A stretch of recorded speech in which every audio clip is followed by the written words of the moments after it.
Xbox latest game you've never heard of? Yeah, I don't know what the hell this game is. What is this, like a Civ? Is this a Civ game? Kind of looks like one, I guess, like different races. Hello ladies and gentlemen, welcome to a very special video, as today I genuinely believe that I have found the most perfectly balanced game. That's right, in the year 2024, game developers have finally done it. If you're a major studio working on a brand new game, just cancel it. There's no point releasing it. Your game will never be as I mean, Elder Scrolls 6 is gonna be dog shit. Everybody knows that. perfectly balanced as this one here. GTA 6, throw it in the bin. Civilization 7, just set it on fire. Because here in front of us is Ara History Untold. This is a brand new 4X grand strategy game developed by Oxide and Xbox. If you've never heard of this game, I wouldn't be surprised, because the publishers in their infinite wisdom decided to basically not have any marketing spent on this game at all. I think that can be kind of a smart move, to be honest, because if the game is really good, then it will kind of speak for itself. It doesn't have to have amazing marketing. Yeah, I think that it's important to have marketing, but sometimes, like, you don't really need it. Like, indie games get spread through word of mouth. Yeah, cannot get over the fact that this game is being published by. But I think with the AAA, I don't think there's an excuse, to be honest. You have such a massive budget. What are you doing? Xbox, and is worked on by veteran Civ 4 developers, and yet there has been no advertising for this game at all. A handful of trailers here and there, but honestly I expect that for almost all of you watching this— Yeah, it looks like a Civ 5 clone. Or Civ 6 clone. Yeah, Civ 6 clone. This video, you had no idea this game even existed or had been released. And because of the lack of marketing, more people have— More players than Dustborn, at least. That's good, right? Haha. played Millennia, which is a game with a vastly smaller team of developers, and in comparison to this, a micro budget. Like, what are you doing, Xbox? Do you just want to hide this game away? I think like 10 hours after launch, there was only 15 reviews, and it was a perfectly balanced level of 50% mixed. That's just how perfectly balanced the developers have made this game. Nonetheless, this game is being touted as a Civ killer, which basically translates to, it's a strategy game where you have to end your turn and you have a tech tree. Is this going— Everything is a Civ killer. Civ is the granddaddy of like turn-based historical. Like, it's so cheesy, but like you can't kill it, man. Going to kill Civilization? No. Is this going to rival Civilization 7? Definitely no. But it is a video game, so of course I had to play it. Now this game has just released, and I am playing on the release build of the game. Many of you in the comment section might be saying, well, Spiff, games don't release fixed anymore. Everyone knows that. They're not balanced. But here's the thing. This game has had multiple alpha and beta tests, all with the intention of having them balance the game. So of course the developers have spent thousands— Controversial opinion, I don't think single-player games should be balanced. I don't think it should be balanced if it's for the sake of fun. If it's not fun, it shouldn't be balanced around competitiveness. This is a CSGO where you shoot in the fucking head! It shouldn't be balanced like that. It should be fun! Coldest take of 2024? I don't know, man. Some people disagree with me. They're like, oh, this game has to be balanced because I love League of Legends and I need to have an ego over like being platinum over my friend who's gold. Like, shut up. Shut the fuck up. League used to be better when it was more unbalanced and more fun. Thousands of hours going through this game with a fine-tooth comb, creating a perfect experience where no matter what civilization you pick, what techs you focus on, what kind of starting spawn you get, it doesn't— Bro, it looks just like Civ. What? What? This looks just like good. Matter, because you'll have as equal a chance to win as everyone else. That's true, perfect, grand strategy balance. And developers, if you're watching, pat yourselves on the back. If you're a viewer and you're watching, go into the comment section and tell the developers well done, because they've made a perfectly balanced game. Okay, no, they haven't. Of course I'm kidding. This game is an absolute bloody nightmare. And I'm going to demonstrate it here for you today. This game is ever so slightly insane. It has launched with a ridiculous quantity of world leaders who vary in power from absolutely useless to horrifically game-breaking. Now, many of the developers of this game previously worked on Civilization 4, which is why all of the rulers have a selection of traits which they can share across rulers. For example, Leopold I of Berlin. Craft reduction, speed to scouts, golden age. This is just a Civ clone. What are we doing? Birmingham What's is different about charismatic, it? and so is Ava Peron. However, all of them get one unique ability. For example, Alexander the Great is brilliant in combat. The only issue is combat in this game is terrible and should be avoided at all costs. This is not a grand strategy game that focuses on war. No, this is a grand strategy game that focuses on production supply chains, meaning by far the single most overpowered individual in the entire game is Benito Juarez of Mexico. Now, look, I don't often support conspiracy theories, but today I have something shocking to reveal. I believe the Mexican Tourism Board are paying Microsoft millions of dollars. What proof do I have? Well, there's no other way that I can explain why Mexico is the most overpowered civilization in the game. Benito hit. Do they have cartels in Civ 4 or in this game? Here for some reason is given a perfect combination of overpowered modifiers that lets him run away with every game that he's in.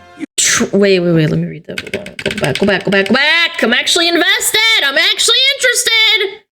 Tribes will never be initially hostile towards you. What's tribes? Is that like barbarians? Cities are founded with an additional expert. That actually could be really fucking busted. Like if expert is like Civ 6. That sounds kind of broken. You see, unlike other video games where production of buildings or science is king, instead in Ara the goal is to craft items inside of workshops and factories. These items are then consumed by almost everything in the game. Want to build a world wonder? Well, you're going to need to craft 10 ropes. Want your city to grow faster? Well then craft a bountiful feast of food. You probably get the picture. This supply chain logistics is exactly what makes Ara a special game that will of course be beloved by Germans for centuries to come. So in the world of balance, Mexico begins the game with a specialist. This is a special little dude that you can slot into buildings to boost their productivity by 150%. Yeah, it's like a great person or a governor, I guess. Yeah, every player can start getting these, but you're probably not going to until about turn 100. And when you do, every time he makes a city, he gets a free one? Yeah, that sounds fucking stupid. Holy shit. Mexico gets a second one. This allows you to outpace every other player in the game. It's basically like starting with a second city. No, it's probably even better. On top of this overpowered crafting bonus, they also get another bonus to all crafting. Because yes, as I say, this is 100% bribery from the Mexican Tourism Department. But of course, you've never seen a game of Ara played before. So I've created a scientific demonstration of just how balanced this is. I will now play 2 games simultaneously. I'll be making the same decisions, same actions, and we'll check in on the progress of a run as Greece and one as Big Daddy Benito 9000. This will not only showcase how brokenly busted the game is, but it will probably showcase the first time anyone has ever seen gameplay footage of Look at the chapter name, Benito's Billions, the Mexican conspiracy. There's no conspiracy. Mexico is number 1. Horror. So let's start with what a normal game looks like with Greece. So welcome into the game, ladies and gentlemen. If you're used to turn-based strategy games, you should be able to recognize this quite simply. We have various tiles around us with different yields. I have a scout unit that I can use to run around the map. Except it's not a hexagon, it's like a random little blob, I guess. I have a city which starts out plonked down on the ground and will grow in 12 turns. Now, the opening move that I'm always going to make is to build myself a second scout. This is the best way to play these strategy games because it allows you to harvest goodies that are scattered across the map. Anyway, I'm going to play my first 5 turns as both factions. Okay. So it's turn 5 as Alexander the Great, and our scout is still 2 turns away from production, although I will be spending some extra gold, meaning that on turn 6, we'll be getting our second scout. Most importantly, however, the opening move that you always want to hit is to get a feast as soon as possible. I'm spending extra food per turn and extra gold per turn in order to make this feast quickly. This is stacked up to a glorious 110 production per turn, meaning that on turn 7, I'll be able to get my feast. The reason I want this item is very simple. If my Great Half assembles this item, I can then slot it in as an amenity in my city, allowing my town to grow. As you can see, my city of Athenia is currently 8 turns away from expanding. Let's see how Mexico is doing. No, I know what a feast is. I know what a feast is. I meant, like, what does it do in this game? Now it makes sense. It's an amenity. Mexico. Okay, I understand. It's basically the exact same. We have ourselves our city, our scout, who we're going to send out to pillage these goodies. However, Mexico starts with an expert. Now, you might be asking, what does an expert do? Well, experts can be put inside of buildings to increase their production by 150%. So that means that our feast, which is going to take 39 turns, we can instead add an expert, spend the food and gold as we did in the other city. Oh dear, in just 4 turns we're going to be able to have our first 4 turns. Feast. Okay. These are just early days, so let's balanced. catch back up on turn 10.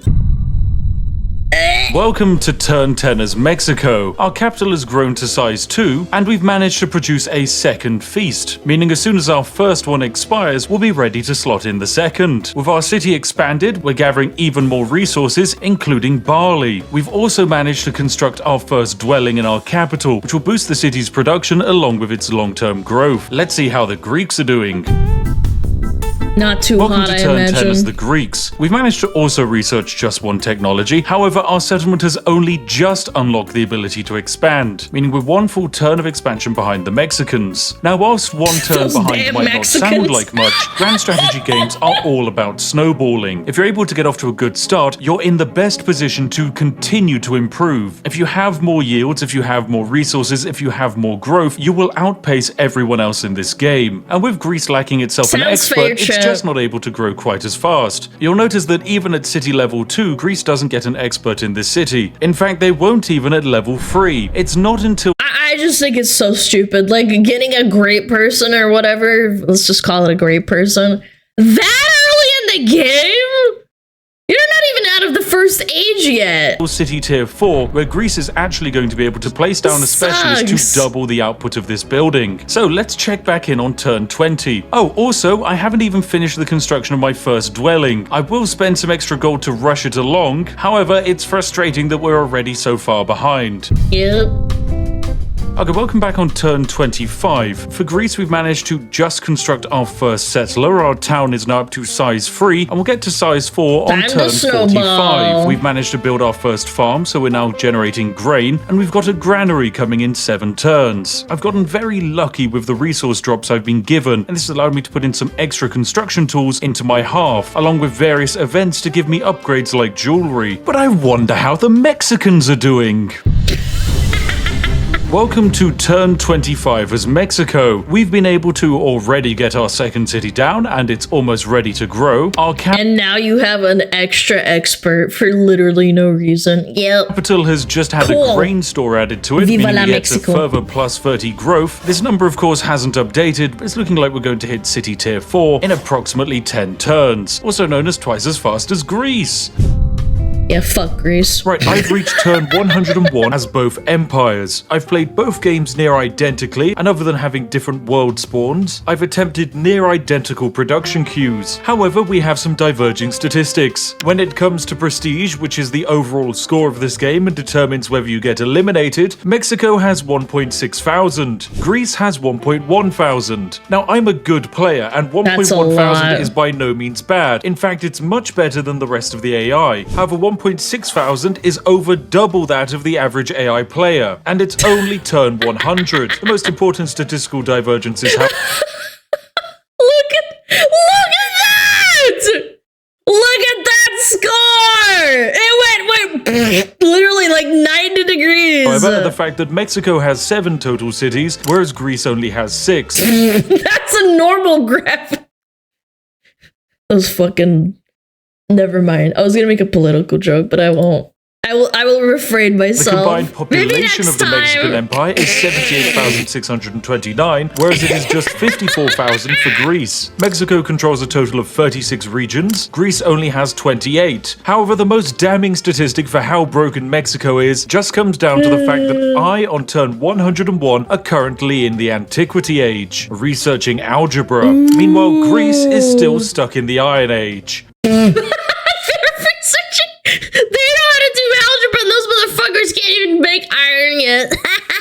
Bugger me sideways with a teabag, developers. This definitely doesn't seem very balanced. So yes, this game wins my award for certifiably perfectly balanced game. But it's not just the civs that are imbalanced. The entire foundation of this game is completely cooked in the balance department. Spawn locations are not created equally. Some empires from the offset are just completely and utterly screwed, and a large amount of this comes down to other broken aspects of the game design. In order to grow cities early, you need to construct feasts and grain stores. And you need to grow cities early to get more research and get more production and be able to expand faster. Everything comes down to growing cities, which in turn comes down to producing amenities. So why did they make the game so balanced but spawns somehow matter so much? I feel like with Civ, when you plop down a town, like, yeah, you can move a little bit to the right or the left, you know? Like, I think if you don't put down a city by turn 2 or 3, you're kind of cooked. You're done. In order to make grain stores, you're going to actually need, you guessed it, grain. Grain only spawns randomly in grassland areas, meaning for poor Ethiopia over here, who spawned in a desert tundra, they had no access to grain. That's a skill issue, huh? So their capital city is 3 levels behind my own. But the lack of access to grain stores affects all of their other subsequent cities. It affects their abilities to expand and gather resources. So their entire game is slowed down. In this game, if you spawn in and you're not next to a piece of corn, you should genuinely slam your head into your desk and Alt F4. If it's just like real life, you get unlucky where you spawn. For some absurd reason you decide to stick with your game, good luck, you're certifiably insane. Because you need the grain. You need grain. Give me oats, brother. I crave the oats. But what's the other major problem with this game? Well, it's so bloody micro-intensive. This is going to be a divisive point for many people. For myself, I actually love this aspect. You might be saying, Spiff, then why are you ranting about it? Well, it's because games aren't just made for me. I think about 10% of people who play strategy games are going to enjoy this design. But the fact of the matter is, all of these resources on the map exist so that you can craft items. I harvest wood not so that I can build buildings, but so that I can go to a workshop and spend 2 timber per turn to accelerate the production of wheels. But why do I need to make wheels? Well, I need wheels because I then take those wheels over to this great half here and plop them in, and by doing so I get an extra 8 production per turn. I need food so that I can craft feasts faster. I need feasts so that I can grow my city faster. Now, all of that seems quite manageable, but here's the problem. This game goes on. Yeah, if it goes into layers upon layers of itself, that sounds really boring. Forever. So yes, I start with some basic lithic tools, then I replace them with... It's like RuneScape, but like... in a strategy game, like you need to do this to do this, and then if you can do this, then you have to do this, but you can't do this until you do this, and then if you do this, and you do this...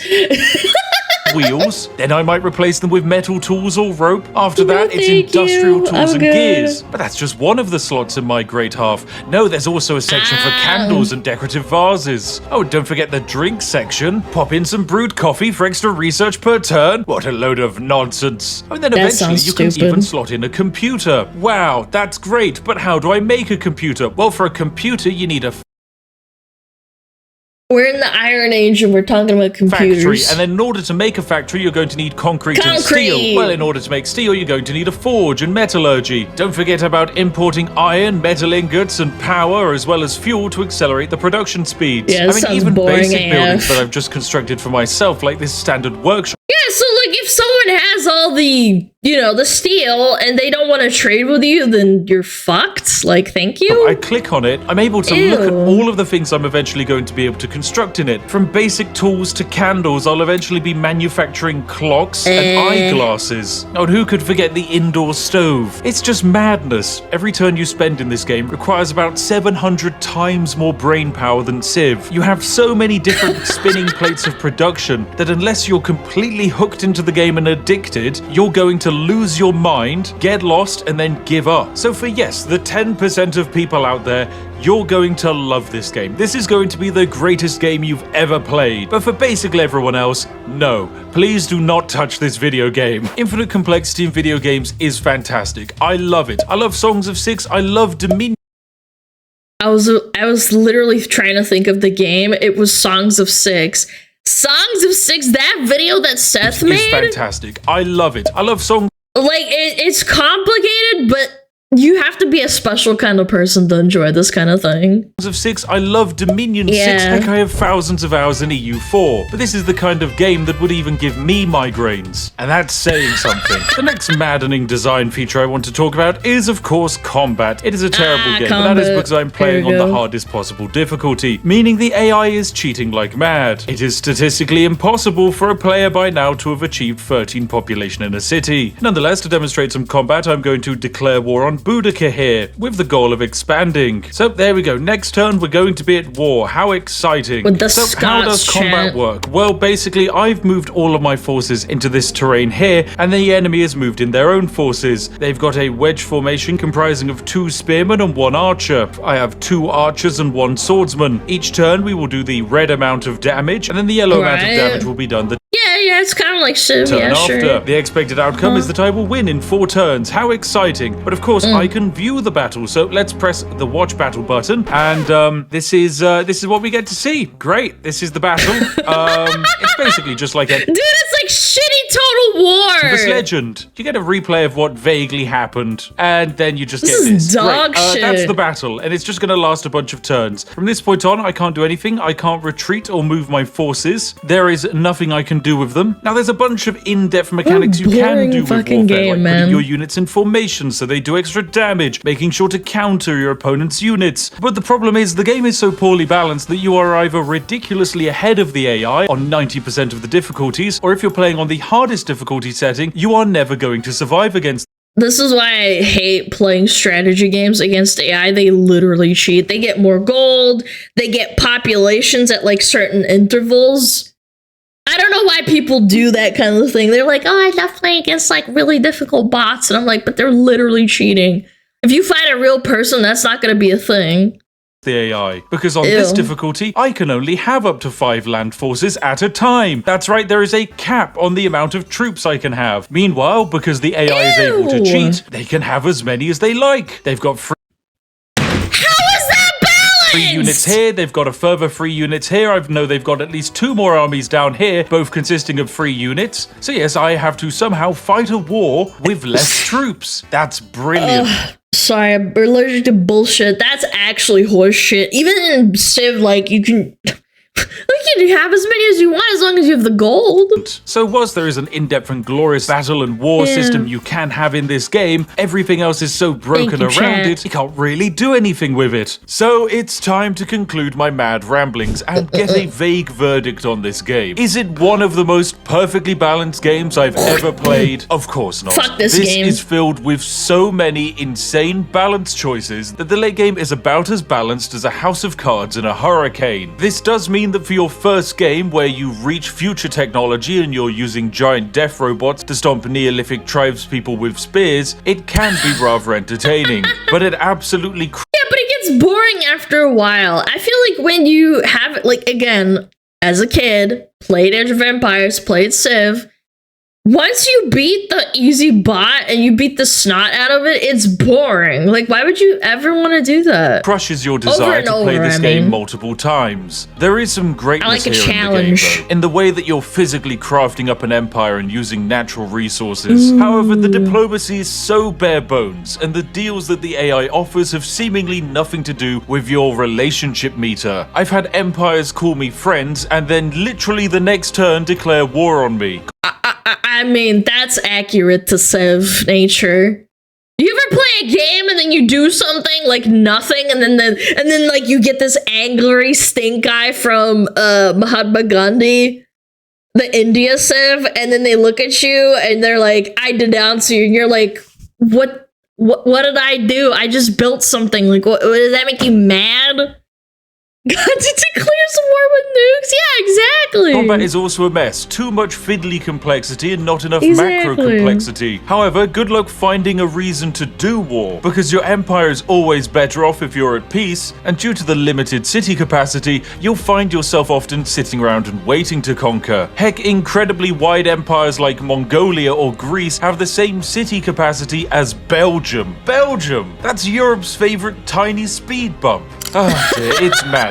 So yes, in its current state, 10% of you will probably enjoy it, but everyone else will be losing their minds at the way this game has been designed. However, if this gets fixed, balanced, and streamlined into something fun, then Ara History Untold could become one of the turn-based strategy games of time. Yeah, which, in my opinion, is actually good enough. Yes, you're never going to be like Civilization 6 or Anno 1800, which are games that literally anyone can pick up and play, but still, that's good enough for me. A good one. You don't always have to appeal to a mass market, but when you are introducing some complexity into the video game world, make sure to make it fun and not just a tedious exercise in cock and ball torture. Anyway, that's enough for me today, ladies and gentlemen. I hope you've enjoyed a video that's a little bit different. And developers, keep your chin up. You've evidently spent a lot of time on this, and I can see the passion you have for your video game. So keep up the hard work, tell Xbox to give you a bloody marketing budget, and have some fun with it. Anyway, I'll see each and every one of you in the next one. Have a lovely day, friends. A huge thank you to all of our lovely YouTube members and Patreons for funding this random video here. I'll see each and every one of you in the next one. Have a lovely day, and goodbye for now.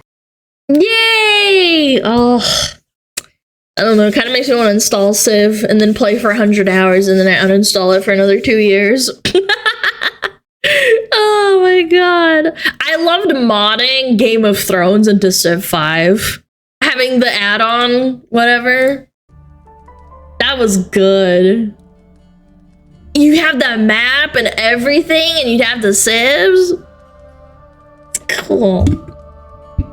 Yeah, Civ 5 was the best one in my opinion. Maybe I have, you know, rose-tinted glasses, but... Did you ever play CK3 or EUV? Nah, they're too complicated. I'm an easy kind of Civ enjoyer, you know? Yeah, it's a simpleton. It's a simpleton. EU4 is too complicated for me.